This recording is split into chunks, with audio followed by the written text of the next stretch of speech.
વડોદરા લોકસભા સાંસદ ડોક્ટર હેમાંગ જોશીના કાર્યાલય ખાતે એજ પ્રધાનમંત્રી આવાસ યોજનાના ઓનલાઈન ફોર્મ ભરી આપવા માટેનો કેમ્પ યોજાયો, જેમાં મોટી સંખ્યામાં અરજદારોએ કેમ્પનો લાભ લીધો।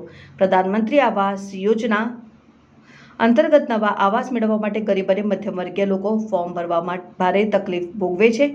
એવામાં કોઈ લેભાગુ એજન્ટના સંપર્કમાં આવી જાય એટલે છેતરાઈ જાય છે। પારદર્શક રીતે ફોર્મ ભરી શકે તે માટે હરણી રોડ પર સાંસદ ડોક્ટર હેમાંગ જોશીના કાર્યાલય ખાતે કેમ્પ યોજાયો, જેમાં સ્વયંસેવકોએ અરજદારોને ફોર્મ ભરવામાં મદદ કરી હતી અને સવારે 10 કલાકેથી શરૂ થયેલા કેમ્પમાં અસંખ્ય લોકો કેમ્પનો લાભ લેવા માટે આવી પહોંચતા લાંબી કતાર લાગી હતી।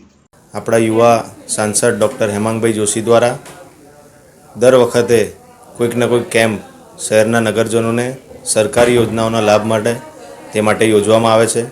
તેને જ ધ્યાનમાં રાખીને આજે પ્રધાનમંત્રી આવાસ યોજનાના ઓનલાઈન ફોર્મ ભરવા માટેના કેમ્પ સંગમ ઓફિસ ખાતે અને સાથે સાથે અટલ જન સેવા કેન્દ્ર કલેક્ટર ઓફિસ ખાતે બંને ઓફિસ ખાતે આ યોજનાના ફોર્મ ભરવા માટેની અહીંયા કેમ્પ રાખવામાં આવ્યો છે। સવારના 10 થી 4 વાગ્યા સુધી આ કેમ્પનું આયોજન કરવામાં આવ્યું છે।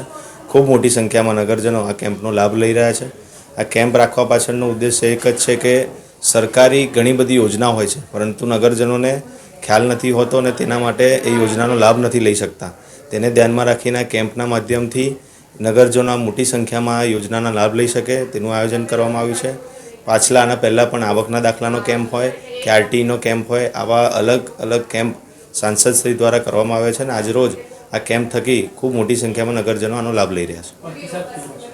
ખૂબ મોટી સંખ્યામાં સવારથી જ આપણે જોઈ શકો છો કે 10 વાગ્યાથી શરૂ કર્યું એના પહેલાંથી જ નગરજનો આવીને મોટી કતારમાં લાઈન લાગી ગઈ છે અને હજી પતશે ત્યાં સુધી ખૂબ મોટી સંખ્યામાં નગરજનો આ ફોર્મ ભરી અને લાભ લઈ શકવાના છે।